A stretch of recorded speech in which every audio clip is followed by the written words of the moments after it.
In this video, we'll cover tenant screening questions you need to be asking. I'll go over how to ask the questions, why you need to ask these questions, and cover common objections.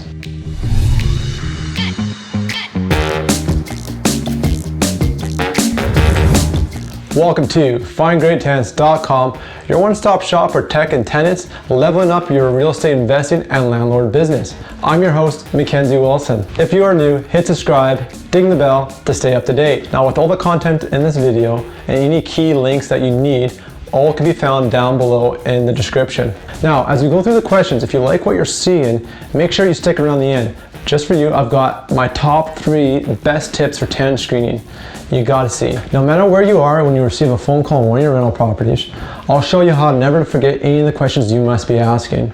Guaranteed. When showing your rental properties, also known as the viewings, I'll show you how to save tons of your personal time, save hours up front, increase third-party validation and demand, and get those applications back 10 times faster.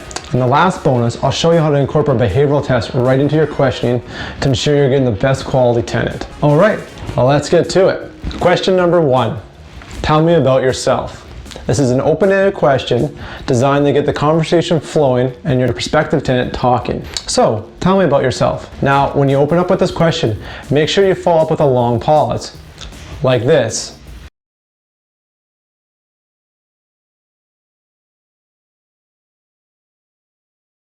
And by doing this, you create that awkward pause. Now, it's human nature to fill that awkward void by talking.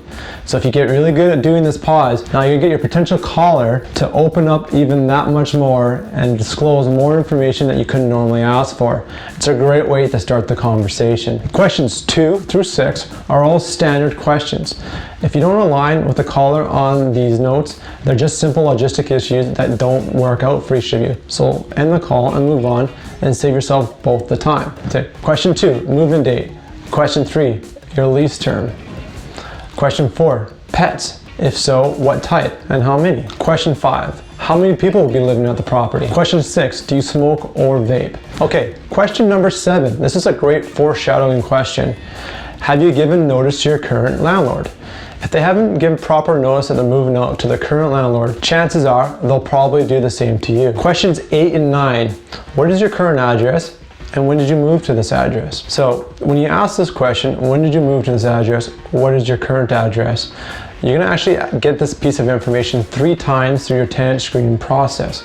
Once on the initial phone call, once when you visit them in person to do the viewing, and then the 3rd time when you receive your application. Now, why would you ask for the same piece of information 3 times? That sounds kind of silly, right? Well, actually it's not, because what you're doing now is you're looking for consistency.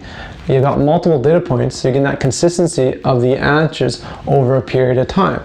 If someone's lying, they typically evolve their lives over time, and you're not going to get consistent answers. So that's why you do it. Questions 10 and 11 are around if the tenant can afford the rent and what their income is. Question 10, are you working full-time? If not, what other types of income do you have? Question 11, the rent and damage deposit is X amount. Now, both the damage deposit and first month's rent are due before taking possession. Will this be a problem? So here you're actually vetting out the prospective callers that didn't take the time to read your listing and actually know what the rent is. So if you get to this point and they can't afford your rental, there's no point in moving forward, politely in the call, and save both of you the time. Question 12 is really a great question, as it can open up Pandora's box in the sense that if you ask this question and get the tenant talking, you're going to learn a lot about their background and their history. So question 12 is, we use background and credit checks as part of our screening process. Do you foresee any problems with this? And again, going back to my first question about inserting an awkward pause, this is another great question to follow up with that long awkward pause. I have gotten so many tenants to disclose just generally what's going on. And I also always say, you know, while I'm not looking for perfect credit, I am looking for the truth, and I'm always willing to work with you. But if you don't tell me the truth, I can't help you. Or something along the lines like that. And what you do is you're creating trust and empathy with the potential caller, and 99% of the time they disclose, yes, I have bad credit because of this. I've got bad credit because of that. I went through this or that event. So you should always get all the information here, and then when you're doing your credit report, you shouldn't be surprised when you look at the public records and collections. And then lastly, question number 13 to wrap this up: how did you hear about us? You should always be validating what marketing sources are working best for you, so you know where to focus your efforts going forward. Okay, we just covered the essential questions you need to be asking the next time a potential tenant calls you about one of your rental properties. Did I miss something? Do you do something a little bit different? Share your comments and tips below in the comment field, as I read all the comments and I'd love to hear what your thoughts are. And remember, what gets written gets remembered. Okay, bonus content, here we are. My top 3 tips for screening tenants in addition to the questions I've just provided you. Tip number 1, how to never forget to ask all the key questions when a potential tenant calls you, no matter where you take the call or wherever you are.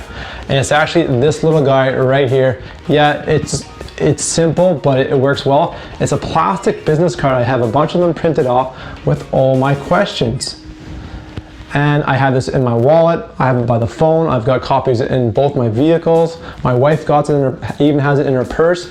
So basically, I've got these questions everywhere, and until you get into enough repetition and you remember the questions often off by heart that you won't forget them, you'll need these cards. And to be honest, even to this day, even the number of tenants I've screened, occasionally one will forget, I still reference my card, and having it printed on a plastic business card is super easy. I do have a printable copy, business wallet or wallet size card printable setup. So if you do want this, message me, leave a message at the bottom, send me an email. It's on my YouTube channel. I'll send you a free template. You might as well not reinvent the wheel, and I'll save you some work. Bonus tip number 2, I call them tea time viewings. How to create third-party instant demand. This is a phenomenal tool. I learned this about a year or 2 getting into real estate, and I wish I knew it right from day one, as it would have saved me, I don't know how many evenings I've driven out to a viewing and had a no-show, and I wasted a couple hours, and I had to drive back and wasn't spending time with my wife and my kids. What it is it's called tea time booking, is you book back-to-back viewings. Typically depends on the size of the property. They're either about 10 or 15 minute intervals. So you do book one at 7 p.m., 7:15, 7:30, 7:45. This is going to do a couple things for you. Number 1, it's going to save your time, because now you're only doing one drive and set up the viewing once for multiple viewers, instead of driving out for a single viewing here and there. Number 2 is, as one set of tenants are walking in to view the property, another set's walking out, they're going to see firsthand themselves that there's other people viewing your properties. So when you go and say, yeah, I've had lots of people come by, they're going to believe you, because they actually just saw that one couple walk right out the door, and they got instant demand and create, because there's a little bit of a hype going on, as they know there's some competition. And if they're actually kind of teetering and tottering about getting you the application, you will now get applications 10 times faster, because again, they know they're in competition and there's a need, or the property is in demand, and they'll want to get their application in as soon as possible. This is probably my favorite bonus tip out of them all. Is tip number 3. Actually, they're all really good, but this one I started doing from day one. A very experienced landlord taught me this, and I am forever thankful about it, as it saved me the most time ever. And what it is it's called a behavioral test. And what I do is, at the right end of all the questions, I ask them, okay, I go, great, thank you, Mr. Caller. I got you booked in tomorrow night at 7 p.m. Now, one thing I ask, can you please send me a text an hour and a half to 2 hours before confirming your viewing? I know life is busy and things happen. If I don't get that text, I consider the appointment canceled and I don't show up. So now you've done 2 things here. You've created a process that the tenant or the prospective caller needs to follow. If they're able to follow this, it's a way to foreshadow that they can follow a simple process, which will make your life easier if you do choose this tenant and you have to go book in a trade or a repair on your property. They're easier to work with because you've already kind of tested the grounds with them. If they can't follow these simple steps and send you a text an hour and a half before a viewing, they might be just a lot more difficult to get a hold of to try to schedule work on your rental properties when you need to take care of maintenance.